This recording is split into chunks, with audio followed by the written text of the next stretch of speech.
말씀 찾겠습니다. 하나님 말씀은 사사기 4장 17절부터 24절인데 오늘 읽을 때는 21절과 22절 말씀만 같이 읽도록 하겠습니다. 사사기 4장 21절과 22절 말씀 같이 보도록 하겠습니다. 같이 봉독하겠습니다. 그가 깊이 잠드니 헤벨의 아내 야엘이 장막 말뚝을 가지고 손에 방망이를 들고 그에게로 가만히 가서 말뚝을 그의 관자놀이에 박음해 말뚝이 꿰뚫고 땅에 박히니 그가 기절하여 죽으니라. 바락이 시스라를 추격할 때 야엘이 나가서 그를 맞아 그에게 이르되 오라 내가 찾는 그 사람을 내가 내게 보이리라 하매 바락이 그에게 들어가 보니 시스라가 엎드려져 죽었고 말뚝이 그의 관자놀이에 박혔더라. 아멘. 한 주간 잘 보내셨나요? 예. 그래도 옆에 사람한테 인사 한번 해볼까요? 안녕하세요. 안녕하세요. 예. 예. 반주자가 없어가지고 제가 힘들어요. 찬양 마지막 곡도 한 번 더 하려 했는데 목이 갑자기 막혀가지고 또 이렇게 헌금 주시면서 물을 주셔서 감사합니다. 부활주일 지난주에 부활주일이었고요. 다시 착각 시리즈 합니다. 앞으로 한 두세 번만 하면 끝납니다.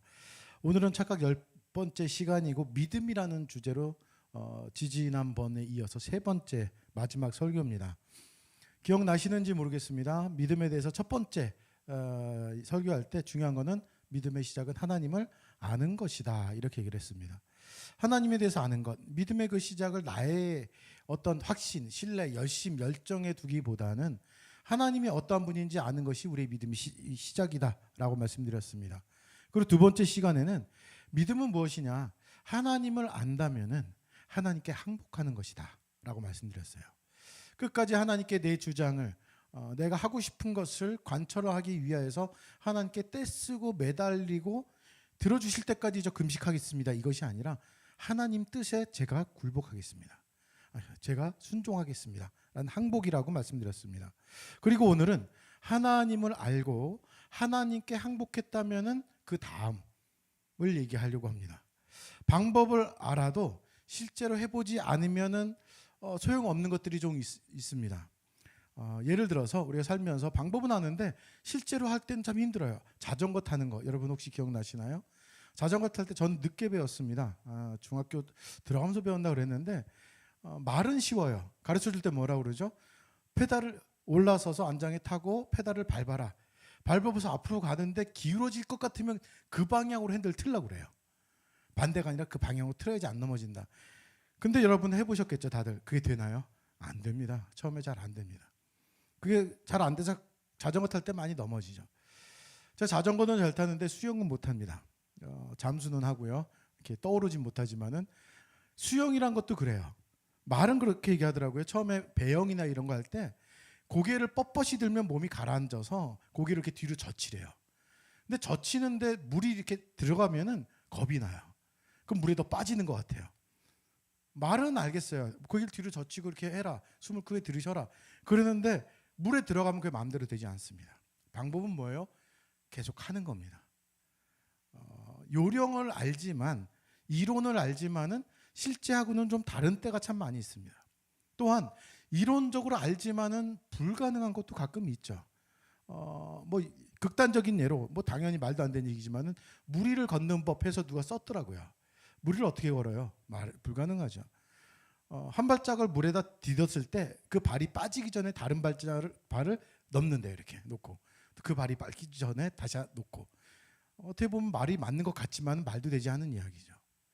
아는 것, 이론적인 것과 실제는 다릅니다. 여러분들 특히 믿음이 그렇습니다. 믿음이라는 것 하나님을 알고 하나님께 항복했습니다. 그리고 난 다음에 그 믿음이라는 것을 행하는 것은 굉장히 어렵습니다. 믿음의 실제에 대해서 오늘 말씀드리려고 합니다. 미리 정답부터 말씀드리자면은 믿음의 실제는 무엇이냐? 가장 기본적인 진리는 하는 겁니다. 해봐야 한다는 거죠. 자전거에 대하여서 수영하는 것에 대하여서 아무리 이론적으로 자세하게 과학적으로 근거를 해가지고 때때마다 이럴 땐 이렇게 하고 저럴 땐 이렇게 하면 됩니다 라고 한다 하더라도 실제 그 상황에 들어가지 않는 한, 몸에 습득하지 않는 한 어렵습니다. 믿음을 실제로 적용하려고 하면은 사실 두려움이 생길 수밖에 없습니다. 대표적인 예가 헌금이에요. 교회에서 헌금하라고 강요하는 것은 잘못이지만은 헌금에 대한 기본적인 이해와 올바른 길로 인도하는 것은 옳은 겁니다. 하지만은 우리가 가장 시험받는 것 중에 하나가 헌금하면은 당장 내게 없어지죠. 물질이 없어지고 그만큼 내가 손해보는 것이다 라는 생각 때문에 못할 때가 더 많이 있습니다. 근데 그 헌금을 만나에 비유도 합니다. 또한 안식년, 희년 이런 것하고 비교도 해요. 하나님께서 쉬라고 했음에도 불구하고 그것을 쉬었을 때 불안한 마음이 있겠죠. 하지만은 하나님이 채워주시는 그런 놀라운 일들이 있습니다. 아무튼 믿음의 실제를 믿음 생활이라고 할 수 있습니다. 그러니까 우리가 흔히 하는 생활, 믿음 생활이라고 얘기를 합니다.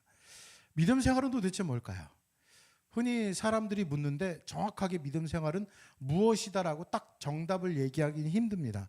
하지만은 저는 먼저는 믿음 생활은 무엇이다라고 얘기할 때 가장 먼저 얘기하는 것은 믿음과 생활을 띄어라. 이렇게 믿음과 생활을 띄고 그 사이에다가 등호를 넣어라. 믿음은 생활이다. 이렇게 얘기를 합니다. 생활이 믿음이 돼야 되고요. 믿음이 생활입니다. 근데 그것이 참 어렵습니다. 믿음은 그런 겁니다. 주일에 내가 얼마나 열심히 열정과 성실함을 통하여서 주일날 교회에 와서 그 주일 성수를 하느냐. 그보다는 그것은 당연한 것이고 주일에 받은 은혜를 가지고 나머지 월요일부터 토요일을 어떻게 살아가느냐가 더 중요합니다. 시간도 그렇잖아요. 주일 하루와 나머지 6일의 비중을 따진다면 6일이 더 크죠. 6일간 어떻게 믿음 생활을 하느냐가 더 중요합니다. 그 6일간의 생활을 잘하는 것, 그것이 믿음 생활입니다. 그래서 어려워요. 주일 하루만 그냥 견디면 된다가 아니라 주일에 받은 은혜를 가지고 나머지 6일을 살아간다라는 생각으로 살아가야 합니다.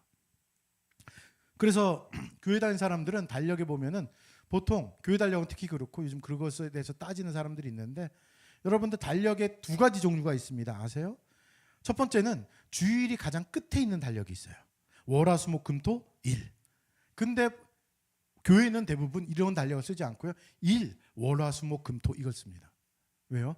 주일을 시작으로 해서 나머지를 살아가는 거예요. 주일 그리고 나머지를 살아가는 그 모든 것을 믿음 생활이라고 얘기합니다. 그런데 실상 우리는 주일에만 열심히 그리스도인으로 살아가는 믿음을 보이려고 할 때가 있습니다. 근데 교회에서는 특별히 믿음 생활할 필요가 없어요. 우리가 그리스도인으로서 빛과 소금의 역할을 감당하라고 했죠. 교회 오면은 다 빛하고 소금이에요. 여기서 빛을 비춘다 하더라도 의미가 없고요. 나가서 내가 빛으로서 썩어져가는 세상에서 소금으로서 어떻게 살아가느냐, 그 정체성을 보여주는 것이 믿음 생활입니다. 그렇기 때문에 살면서 주일, 교회 말고 세상에서 바깥에서 갈등이 유발되고 고민하는 경우가 참 많이 있어요. 하나님을 알고 하나님께 항복해서 살아가려고 하는데, 순종하려고 하는데 많이 부닥칩니다. 그래서 두려움, 불안들이 되게 많이 우리에게 닥쳐오죠. 요즘 내가 교회 다닌다, 그리스도인이다 라고 얘기하는 사람들이 많이 없다고 합니다. 드러내면 힘들어요. 이러한 가운데 오늘 본문을 통하여서 한 남자와 한 여인, 두 여인이 등장합니다. 그들을 통하여서 우리의 실제적인 믿음의 생활을 점검해 보려고 하는데요. 사사기를 오늘 살펴보려고 합니다.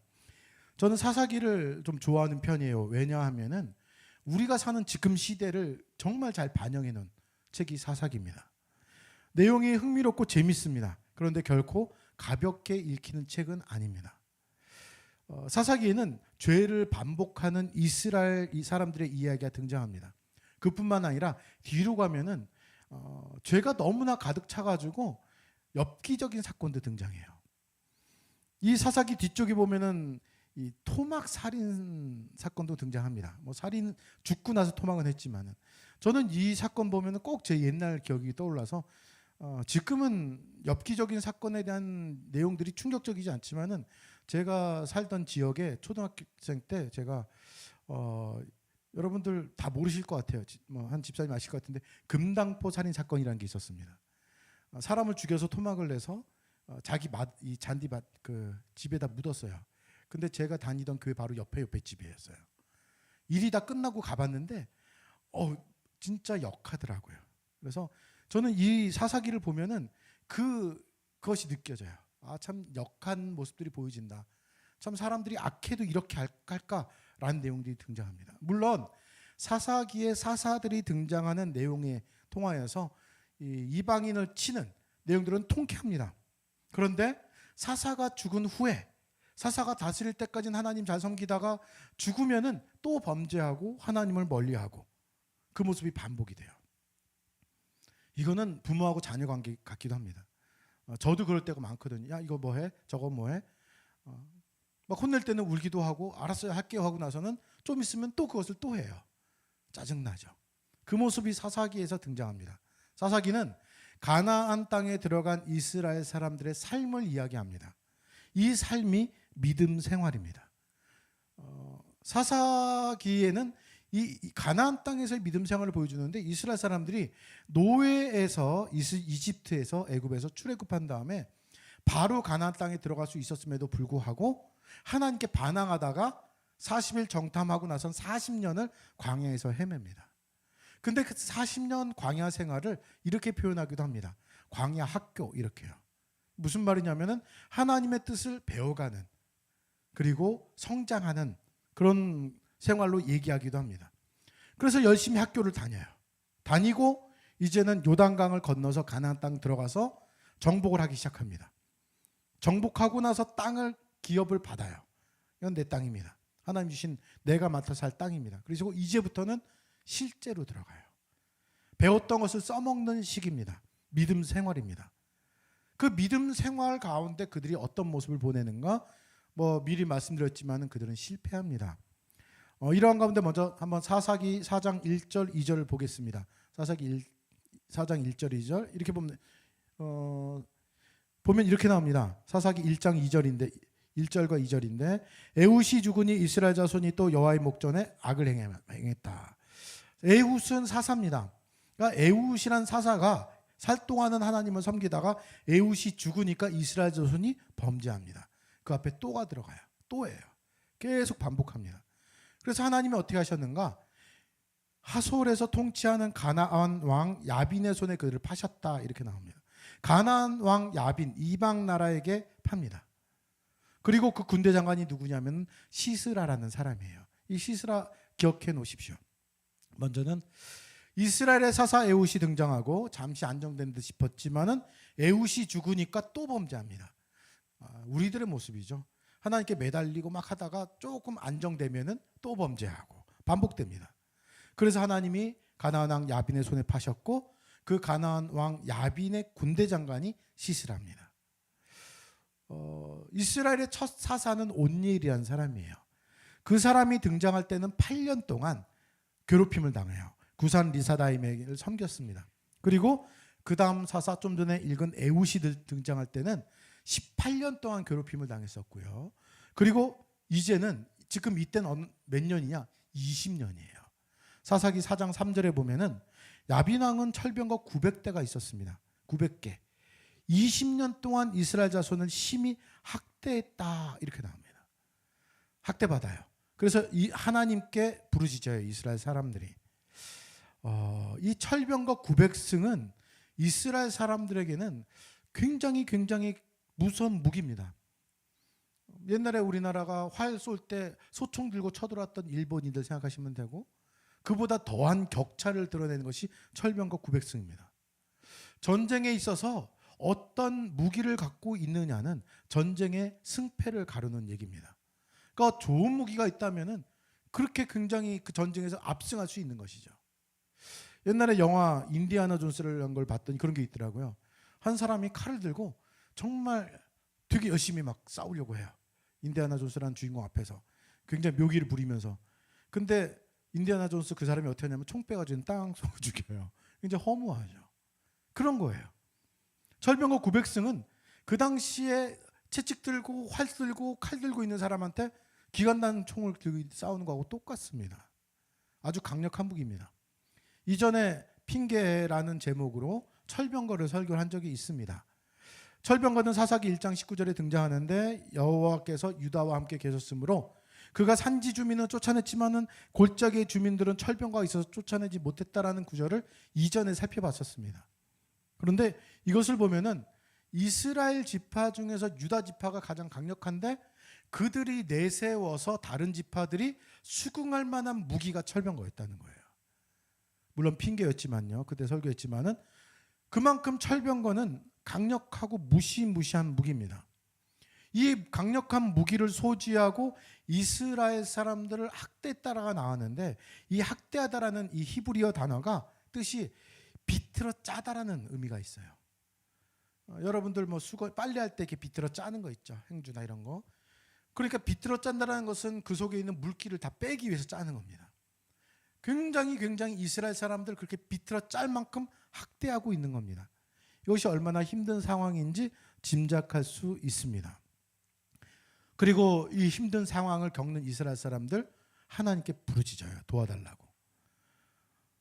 그래서 하나님께서 사사를 보내십니다. 근데 이 사사기는 굉장히 재미있는 것이 적들에 대하여서 굉장히 심하게, 그러니까 이들이 얼마나 악독하냐, 그들이 얼마나 대단하냐는 것을 보여주고 나서는 사사가 등장하는데 사사들이 이렇게 하면 나중에 천국 가서 혼날지 모르지만 사사들이 진짜 정말로 별게 없어요. 이렇게 표현하면 그렇지만 하찮아요. 물론 오늘 사사는 특히 더 조심해서 얘기해야 되긴 하지만은 강력한 철병거 900승을 소유했다. 이스라엘을 비틀어 짤 정도로 학대했다라고 얘기했으면은 평범한 사람보다는 조금 더 이렇게 어벤져스 그런 영화 있죠. 그러니까 슈퍼 히어로 같은 그런 사람을 보내주셔야 되는데 오늘 등장하는 사사가 누구냐? 드보라라는 사람입니다. 드보라인데 이 드보라는 앞에 꼭 하나가 붙어요. 사사기에 등장하는 유일한 여자 사사입니다. 여자예요. 지금 시대 여자이기 때문에 조금 뭐 이상한 얘기하면은 비난을 받을 수도 있겠지만은 그런 것이 아니라 전쟁은 남자들이 앞장서서 해야 될 것입니다. 이 당시엔 더욱더 그랬고요. 앞부분에서 다른 때보다 더 힘든 상황, 20년 동안 학대를 받았다, 철병거가 900승까지 있다. 이것 때문에 하나님께 부르짖었는데 하나님이 사사를 보내셨는데 완전 반전이에요. 여자를 보내주십니다. 예상할 수 없는 상황입니다. 4장 4절 한번 볼까요? 4장 4절. 아까 여기 비춰주셨던 것 같은데 여기 보면은 그때 랍비돗의 아내 여선지자 드보라가 이스라엘의 사사가 되었는데, 그때로 우리 성경은 시작되지만 원문을 보면은 드보라가 먼저 나와요. 드보라 하면서 어떻게 나오느냐? 드보라는 여선지사자, 랍비돗의 아내, 그때 이스라엘을 사사로 다스렸다. 이렇게 순서가 좀 바뀌어 있습니다. 그러니까 이 히브리어도 재미있는 것은 우리나라 말도 그래요. 철수가 학교에 갔다 하더라도 되고요. 학교에 철수가 갔다도 됩니다. 갔다 철수가 학교에 막 어순을 바꿔도 돼요. 근데 히브리어도 그렇습니다. 어순을 바꿉니다. 왜요? 강조하는 것을 앞에 둘 때가 참 많아요. 여선지자, 아내라는 말로 여자를 강조합니다. 그녀는 가장 어려운 시기에 이스라엘의 사사가 됩니다. 왜 드보라가 여성임에 대하여서 이렇게 강조를 하고 있느냐? 사실 오늘 본문을 살펴보면은 여자가 대단하게 나와요. 드보라가 등장하고 잠시 뒤에 야엘이라는 여인이 등장하는데 둘 다 여인으로서 그 당시에 굉장한 일을 감당합니다. 좀 더 내용을 진행해 보면요, 이스라엘의 사사인 드보라는 오늘 본문에서 보면은요, 그 당시에 군대 장관 정도 될 것 같습니다. 지금 보면은 바락이라는 사람을 불러서 하나님의 말씀을 전합니다. 사사기 4장 6절 7절입니다. 6절 7절 보여주시면은 드보라가 사람을 보내어 아비노함의 아들 바락을 납달리 게데스에 불러서 무슨 얘기를 하느냐? 하나님 여호와께서 이같이 명령하지 않으셨느냐? 너는 납달리 자손 스불론 자손 10,000명을 거느리고 다볼산으로 가라. 내가 야빈의 군대 장관 시스라와 그의 병거들과 그의 무리를 기손강으로 이끌어내어 내게 이르게 하고 그를 내 손에서 넘겨주리라. 그러니까 하나님께서 함께 하신다. 너 여기 납달리 자손, 스불론 자손 10,000명을 데리고 와서 전쟁해라. 기손강에서 하나님께서 넘겨주시겠다고 했다 그랬습니다. 그런데 바락의 반응이 기가 막혀요. 바락은 뭐라고 하느냐, 이 뒤에 좀 더 살펴보겠지만은 바락은 철병거 900승, 게다가 여러분 생각해 보십시오. 20년이라는 시간은 짧지 않아요. 20년 동안 비틀어 짜서 학대를 받았다면은 감히 건들지 못하죠. 이 사사기를 강의한 한 목사님이 이런 얘기를 썼는데, 사사기에 등장하는 이스라엘 사람들을 보면은 사육된 상상력을 가지고 있다 이렇게 표현해놨어요. 이 말이 되게 이상해요. 앞뒤 말이 안 맞는 말이긴 합니다. 상상력을 사육해 이럴 수 있는데 20년 동안 압박을 받다 보니까 하나님께서 함께 하신다, 하나님께서 이기게 하실 거다, 적들을 네 손에 넘겨주실 거다 얘기해도 상상이 안 되는 거예요. 상상조차 할 수 없는 일입니다. 하나님이 그러신다고? 철병거 900승 있는데도 우리가 이긴다고? 그래서 상상력도 딱 한정돼 있어요. 이건 안 돼, 이런 거예요. 근데 사실 이해는 갑니다. 눈앞에 철병거 900승이 있다라는 것은 도저히 이길 수가 없죠. 지금은 뭐 경기를 안 하는 선수지만 UFC 씨름하다가 UFC로 넘어간 최용만이라는 사람이 있습니다. 키가 2m가 넘어요. 훨씬 넘습니다. 그 사람과 싸워서 내가 이긴다, 상상을 못하죠. 키가 엄청 크니까요. 하나님이 이기게 하실 거다라고 하더라도 설마. 그리고 서서히 합리화시키죠. 그 사람하고 내가 경기했다는 게 어디야, 이런 정도로요. 우리는 이 뒤쪽 내용을 알기 때문에 바락이라는 사람을 비난하지만은 정작 그 당시에 있던 누구도 철병거 900승을 바라봤을 때는 두려움을 가질 수밖에 없어요. 사사기 5장 6절에 보면 아나세 아들 삼갈의 날에 또는 야엘의 날에는 대로는 비었다, 길의 행인들은 오솔길로 다녔다, 이렇게 표현합니다. 이게 무슨 말이냐면은 큰 길로 다녔다가는 큰일 날 수도 있기 때문에 이 조그만 길로, 골목길로만 다닌 거예요. 누가요? 남자들이. 장정들도 그렇게 다녔기 때문에 이 바락의 이야기는 공감이 가요. 공감이 갑니다. 싸우러 가라는 말, 하나님께서 넘겨줄 거다라는 말에도 의심이 가요. 그래서 바락은 4장 8절에 보면 이렇게 얘기를 합니다. 만일 당신이 나와 함께 가면은 내가 가겠지만 만일 당신이 나와 함께 가지 않으면은 나 못 가겠습니다 라고 얘기해요. 남자 창피를 다 주죠. 남자가 여성인 드보라에게, 물론 사사니까 더 높다 할 수 있겠지만은 힘쓰는 일이잖아요.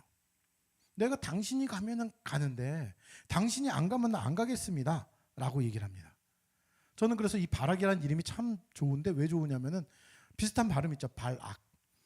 그래서 발악하면서 안 가는 거예요. 사실 하나님이 계속 가라 했는데 발악을 해요. 이 바락이 저 못 갑니다, 못 갑니다.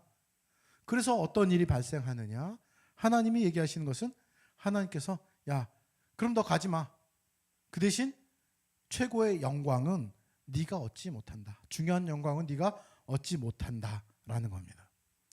실제로 눈에 보이는 철병거 900승은 우리가 믿음 생활하면서 당장 내 앞을 막아서는, 내가 나를 좌절케 하는, 나를 갈등케 하는 것들입니다. 실제로 눈에 보이는 철병거의 위력은 대단하잖아요. 그것이 내게 큰 두려움으로 다가옵니다. 바락에게 있어서 철병거와 가나안 왕 야빈, 군대 장관 시스라는 너무나 큰 산이었습니다.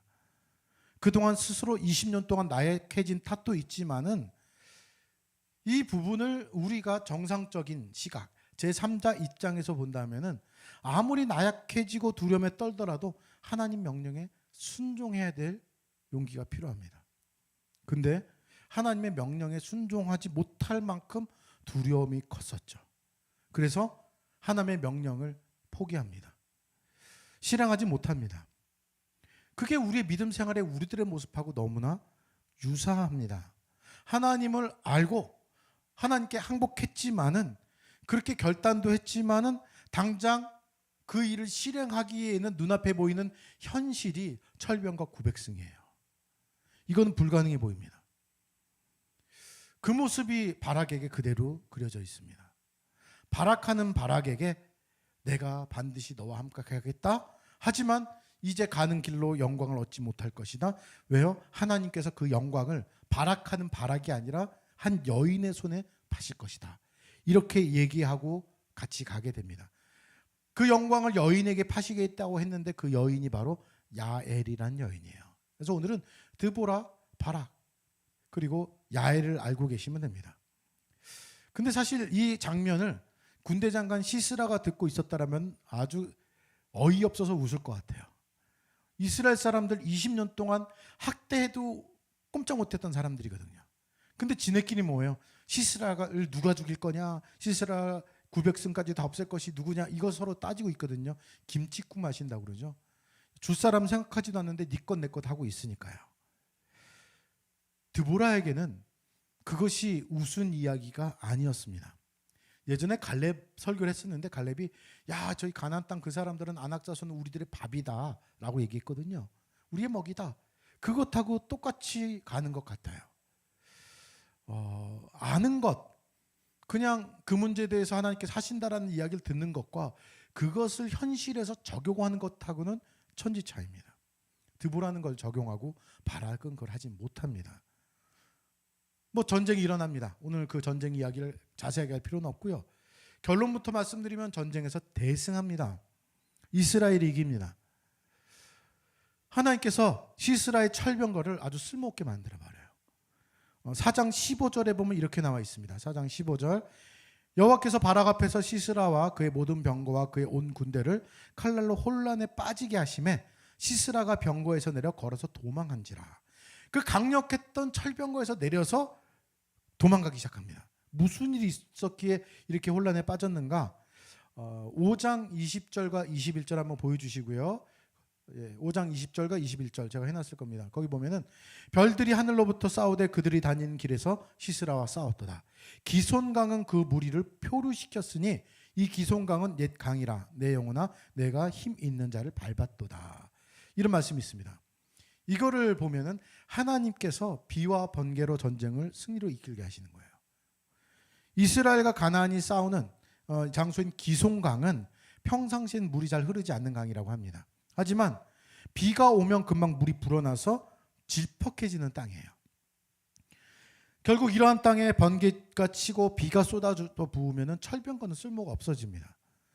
도리어 거추장스러운 무기로 전락해버립니다.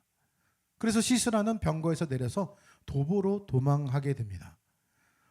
여러분들 뭐 서해 바다 가셔서 이 갯벌에서 노신 적 있으시겠죠? 발 빠지면은 이 발 빼기도 힘들어요. 질퍽질퍽한 그곳에 철병거가 있다 생각하면은 철병거는 움직이지도 못하는 도리어 그냥 전쟁에 불필요한 도구가 돼 버립니다. 그래서 시스라는 어쩔 수 없이 도보로 도망갑니다. 진흙투성이 도보로 도망갑니다. 이 도망가는 사람을 쫓는 사람이 바락이에요. 이 전쟁을 하는데 바락이 드보라 가서 같이 가서 막 싸웁니다. 근데 하나님께서 비를 쏟아부어서 철병거를 쓸모없게 만드셔요. 그러고 나서는 바락이 도망가는 시스라를 쫓아갑니다. 이 전쟁을 보면은 저는 개인적으로 그래요. 가장 수고한 사람은 누굴까요? 사실 바락이에요. 실제로 나가서 싸웠잖아요. 드보라는 지도자로 같이 가준 것이고 실제로 나가서 적군과 싸운 사람은 바락입니다. 그리고 쫓아가는 사람도 바락이에요. 도망가던 시스라도 질퍽질퍽 힘들었겠지만은 쫓아가는 바락도 힘들었을 겁니다. 철병거가 꼼짝 못할 정도로 비를 맞으면서 시스라를 맞이한 사람이고 그 철퍽거리는 땅을 뛰어다니면서 쫓아간 사람이에요. 전쟁에서 마주치고 쫓아가고 헐떡헐떡거리면서 아마 바락은 쫓아갔을 겁니다. 근데 시스라를 놓쳐버려요. 시스라를 죽이지 못합니다. 말씀처럼요. 그런데 시스라를 죽인 사람이 아까 말씀드린 야엘이라는 여인입니다. 가장 수고한 바락에는 영광이 돌아가지 않습니다. 오늘 본문에서 아까 살펴봤듯이 시스라는 야엘의 장막으로 피신하게 됩니다. 야엘 집안과 시스라는 화평, 화목했다 이렇게 표현하거든요. 그리고 야엘에게 엉긴 젖을 줘요. 이 4장에서는 그렇게 안 나오지만 우유를 줬다 나오지만은 5장 가면 엉긴 젖입니다. 이것이 약간 더 마음을 편안하게 해주는 마취보다는 수면 효과가 있다는 얘기도 있습니다. 4장 21절에 보면 이렇게 나옵니다. 그가 깊이 잠드니 헤벨의 아내 야일이 장막 말뚝을 가지고 손에 방망이를 들고 그에게 가만히 가서 말뚝을 그의 관자놀이에 박음에 말뚝이 꿰뚫고 땅에 박히니 그가 기절해 죽으니라. 아까도 좀 엽기적인 얘기를 말씀드렸는데 이거 상상하면은 되게 얼굴을 찌푸릴 수밖에 없습니다. 지금 찌푸리고 계신 분은 아마 그걸 잘 아셔서 그럴 거예요. 관자놀이는 여기 귀 좀 만져보면 쏙 들어가는데요. 그러니까 야일이 어떻게 하냐면은 장막 말뚝을 여기다 대는 거예요. 그러고 나서 이렇게 살살 치는 게 아니라 한 번에 꽝 쳐야 돼요. 장막 말뚝은 당시 여인들이 장막 칠 때 쓴 익숙한 도구입니다. 남자는 가서 사냥을 하거나 전쟁을 하거나 하고 여인들은 장막을 쳐요. 천막을 치고 밧줄을 당겨요. 그래서 그거를 고정하려면 장막 말뚝에다가 박아서 그걸 고정하는 겁니다. 그러니까 땅에다가 말뚝을 박으려면 세게 쳐야 됩니다. 아마도 힘이 셌을 것 같아요. 그것을 가지고 엽기적인 살인을 합니다. 말뚝은 머리를 관통해서 땅에 박혔다라고 나와요. 그러니까 이 표현이 좀 웃기지만 엽기적인 일이지만 이렇게 누워 있고 말뚝이 이렇게 꿰뚫고 지나가서 땅에 박힌 겁니다. 시스라를 열심히 찾았던 바락은 이렇게 엽기적으로 죽은 시스라를 발견하게 돼요. 나중에 야일이 얘기하잖아요. 좀 전에 우리가 읽은 본문이었지만은 당신이 찾는 사람이 여기 있습니다 하고 가서 봤더니 정말 어이없을 거예요. 너무나 무서웠거든요. 철병과 900승을 거느린 군대 장관입니다. 그런데 뭐 전쟁에서 장렬히 전사한 것도 아니고 한 여인이 장막 말뚝을 관자놀이로 꿰뚫어서 죽인 그 장면을 보게 됩니다. 이렇게 표현해 볼까요? 그 강력한 철병과라는 무기를 가지고 있던 시스라가 무기 같지 않은 무기인 장막 말뚝으로 인해서 죽임을 당합니다. 이거 완전 반전입니다. 장막 말뚝을 가진 야일이란 한 여인이 철병과 900승을 거느린 군대 장관 시스라를 죽입니다. 바락은 바락하면서 저는 못합니다. 현실은 철병과 900승입니다 했는데 그 900승하고 거느린 시스라를 야일이 뭘로 이겨요? 장막 말뚝으로 이깁니다. 오늘 제가 설교 제목을 철병과 장막 말뚝 했는데 이거 두 가지를 비교해 보면 뭐가 세요? 당연히 철병과 세죠. 그것도 하나가 아니라 900승입니다. 장막 말뚝은 정말로 현실에서는 뭐 이게 무슨 무기야 할 정도죠. 하지만 철병과 900승을 거느린 시스라를 죽인 강력한 무기는 장막 말뚝이에요. 왜요? 하나님께서 넘겨주신다고 했기 때문에 그 어떤 것이 있어도 이길 수 있다는 것을 얘기를 합니다. 그래서 사사기의 내용을 살펴보다 보면은 사사들은 별게 없어요. 왼손잡이 사사 나오지만은 에웃이라는 사람이 왼손잡이입니다. 아까 잠깐 살펴봤던 우리나라하고 똑같아요. 우리나라 지금은 뭐 왼손잡이가 더 희귀하기 때문에 왼손잡이를 대우해 주지만 예전에는 왼손으로 쓰면 혼났어요. 때리고 오른손으로 써 이랬었거든요. 근데 이스라엘도 오른손으로 하는 것이 정상입니다. 그래서 장자에게 축복할 때 꼭 오른손을 얹게 돼 있어요. 그래서 축복할 때 손을 엇갈려서 축복할 때 차자에게 오른손을 얹어서 아닙니다, 얘는 차자입니다 이렇게 설명한 내용도 등장합니다. 그런데 오른손을 못 쓴다라는 것은 한마디로 장애인이에요. 근데 장애인이 에웃이라는 사람입니다. 그래서 보면은 사사기에 등장하는 사사들은 뭔가 다 결함이 있는 사람들입니다. 그런데 하나님께서 이기게 하세요. 지금도 마찬가지입니다. 철병과 900승을 뭐로 이겨요? 장막 말뚝으로 이기게 하십니다. 철병과 900승 그리고 시스라가 두려워서 전쟁에 나가 영광을 얻지 못한 바락과 장막 말뚝으로 영광을 얻은 야일을 보면서 우리들은 뭔가 생각해야 되겠죠. 전 바락을 바락이라고 표현했지만은 그렇게 비난하고 싶진 않아요. 왜냐하면은 현실에서의 우리들의 모습을 투영하고 있습니다. 하나님을 알아요. 하나님은 우리를 이기게 하시고 역사적으로 하나님이 내 편에 계시고 하나님이 나와 동행하시고 다 압니다. 그리고 말로는 하나님께 항복했습니다. 하나님 말씀대로 살겠습니다. 그리고 현실에 뛰어듭니다. 현장에 뛰어들었더니 눈앞에 뭐가 보여요? 철병과 900승이 있어요. 게다가 하나님께서는 나에게 뭘 주세요? 장막 말뚝이요. 하나님이 그걸 주시면은 그걸 가지고 싸우라 그러면은 싸우기가 너무나 힘들죠. 왜요? 우리들은 죄에 물들여서 지금까지 살아왔어요. 그래서 사육된 상상력을 갖고 있어요. 이걸 가지고는 이길 수 없어. 말도 안 돼. 그래서 우리들이 대부분 하는 것은 무엇이냐? 뛰어들지 않는 겁니다. 하나님을 알고 항복했지만은 현실에서는 믿음 생활을 하지 않는 겁니다. 당장 눈앞에 보이는 철병과 구백승이 더 커 보이고 거대하고 내가 가지고 있는 것은 기껏 장막말뚝 하나밖에 없습니다. 물론 그것을 허락하신 하나님이 계시지만 실생활에서는 실제에서는 생각을 못합니다. 우리는 착각을 합니다. 사사기에 등장하는 마지막 사사가 삼손이라는 사람입니다. 삼손은 다 아시죠? 삼손의 힘은 어디서 나오나요? 그러면은 학생들이 꼭 얘기하는 건 이겁니다. 어디서 나와요? 머리카락이요. 이렇게 나옵니다. 그래서 저는 틀렸다라고 꼭 얘기를 해요. 어디서 나와요? 하나님이 주시는 거예요. 왜 머리카락에서 나와요? 그거는 나시린으로서 지켜야 될 것입니다. 그 언약을 깼기 때문에 힘이 없어지는 것이지 하나님이 주시는 거예요.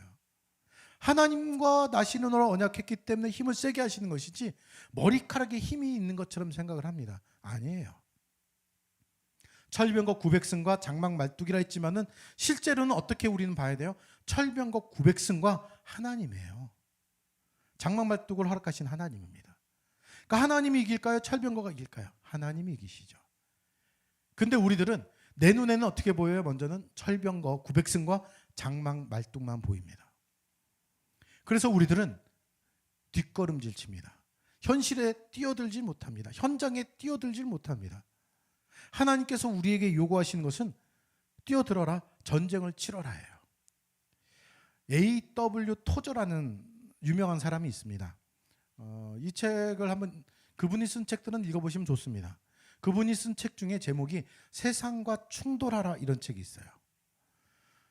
저는 이 세상과 충돌하라는 말이 되게 매력적으로 느껴지는 것이 왜냐하면 세상에서 살아갈 때 우리는 충돌할 수밖에 없다라는 표현입니다. 사실 이걸 정확히 얘기하면 충돌할 수밖에 없는데 우리가 충돌하지 않는 이유는 뭐겠어요? 전쟁을 치르지 않는 거죠.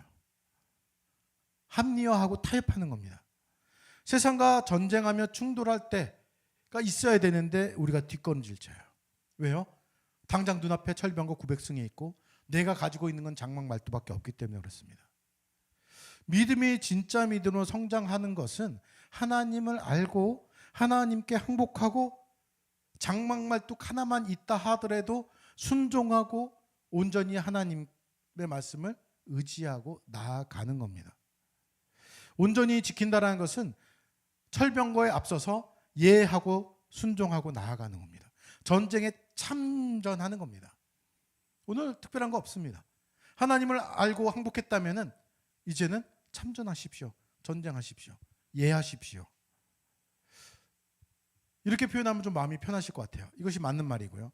하나님 편에서 하나님의 전쟁을 한다면 그 결과는 내가 내는 것이 아니라 하나님께서 책임져 주십니다. 좀 마음을 더 편할 수 있을 겁니다. 하나님 편에서 순종한다면 결과를 하나님께 책임 전가하셔도 됩니다. 하나님이 알아서 하실 일이니까. 하나님께서 함께 하신다면 어떤 결과가 나오더라도 그것이 혹 내가 보기엔 안타까워 어떻게 이런 결과가 나왔지 하더라도 그건 하나님이 알아서 하실 부분이에요. 책임은 하나님께 있습니다. 제가 아는 분의 이메일 그 아이디가 예할이라는 사람이 있습니다. 뭐 우리끼리 이거 녹음도 되지 녹화도 되지만은 여기 교회 사모님의 옛날에 아이디가 예할이었어요. 예할이었습니다. 그래서 예할이 이쁜 이름이네 했는데 이게 좀 다르게 얘기해 예할이가 아니라 예할이에요. 그래서 신앙생활하면서 하나님께서 뭐라 하시든지 간에 나는 예하겠다라는 의미로 예할이라 졌대요. 우리 아이들도 그랬으면 좋겠어요. 아마 위에 있는 사람이 밑에 사람에게 원하는 게 이런 걸 겁니다. 부모가 자녀에게는 사실 이게 절대적인 진리만 있는 것이 아니기 때문에 부모가 틀린 것도 있을 수 있겠지만 하나님 앞에서 모든 성도들은 그리스도인들은 예하셔야 됩니다. 우리는 예하고 하나님께 항복하고 나와서 현실의 철병거 900승을 보면은 습관적으로 아니요를 합니다. 아마도 스스로 우리는 합리화시키지 않는가 생각 들어요. 900승이면 안 됩니다. 하나님. 당장 내 손에 장막 말뚝이 아니라 철병거니까 우리에게는 뭐 미사일을 주시든지 탱크를 주시든지 주셔야지 나가죠. 이렇게요. 그래서 하나님은 도리어 사사기에서는 무기 같지 않은 무기만 주셔요.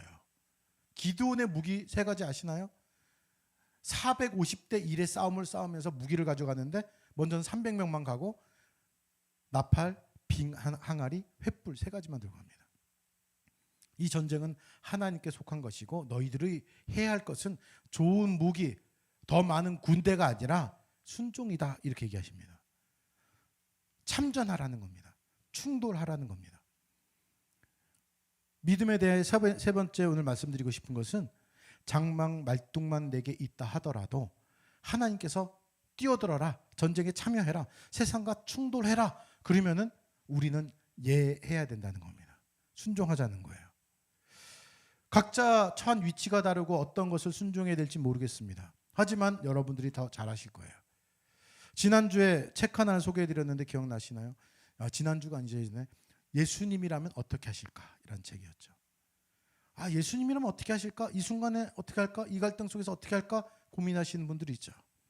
오늘 말씀드린 것은 그 고민에서 이제는 행동하라는 쪽입니다. 행동하라는 겁니다. 이 전쟁은 믿음을 시험하시는 하나님께서 네가 할지 안 할지를 보겠다라는 거예요. 앞에 철병거가 있다 하더라도 장막 말뚝을 들고 내 하는 순종이 너에게 있어야 된다라고 얘기하시는 겁니다. 그리고 나서는 하나님이 편안하게 우리에게 하세요. 네가 나가서 전쟁에서 이기는 문제는 내가 책임져 줄게 이거예요. 대표적인 예 하나만 예드리면 성경의 예 중에서 여리고성 싸움이 그래요. 저는 제일 황당한 얘기가 그거 같아요. 여리고성은 성 위에 집이 있었습니다. 성벽 위에. 굉장히 두껍습니다. 하나님께서 이기는 방법을 얘기하셨죠. 성을 한 바퀴 돌아라. 매일 마지막 날만 7바퀴를 돌아라. 다 합하면 13바퀴를 돕니다. 13바퀴 돌고 나서는 무너져라 라고 얘기했을 때 무너질 것이다. 이거 굉장히 우리에게 위안이 되는 말씀이에요. 한번 생각해 보세요. 13바퀴 도는 것 그렇게 어려운 일은 아닙니다. 그런데 할 수 있을까의 문제예요. 부끄럽지 않나요? 창피하지 않나요? 저는 못 돌 것 같아요. 위에서 지켜보면서 첫째 날에 이스라엘이 왔을 때 아마 여리고 사람들은 니네 뭐 하는 거야? 처음엔 겁먹고 얘네들이 우리를 치는 거 아니야 하다가 한 바퀴 돌고 가네. 다음날 보니까 또 한 바퀴 돌고 가네. 그들이 한 건 13바퀴 도는 거예요. 우습죠? 근데 무너뜨리는 것은 누가 무너뜨려요? 하나님이 무너뜨려 주세요. 우리들이 해야 될 건 뭐예요? 하는 거예요. 하는 거. 행동하는 겁니다. 찔러보는 겁니다. 이거는 전도에도 마찬가지고 내가 6일간 주일 말고 6일간 어떻게 믿음 생활하느냐고도 똑같습니다. 해보는 거예요. 하지도 않고 우리들이 물러설 것이 아니라 그냥 하는 겁니다. 어느 정도로요? 철병거 900승이 있다 하더라도 하는 겁니다. 그것이 우리들의 믿음이에요. 하나님 편에 서서 하나님을 알고 하나님께 항복했기에 이제는 나의 경험이나 판단이나 지혜를 하나님께 내세우면서 뒷걸음질 치는 것이 아니라 하나님의 명령에 예 하는 그 믿음이 우리에게 있어야지 우리의 믿음은 성장합니다.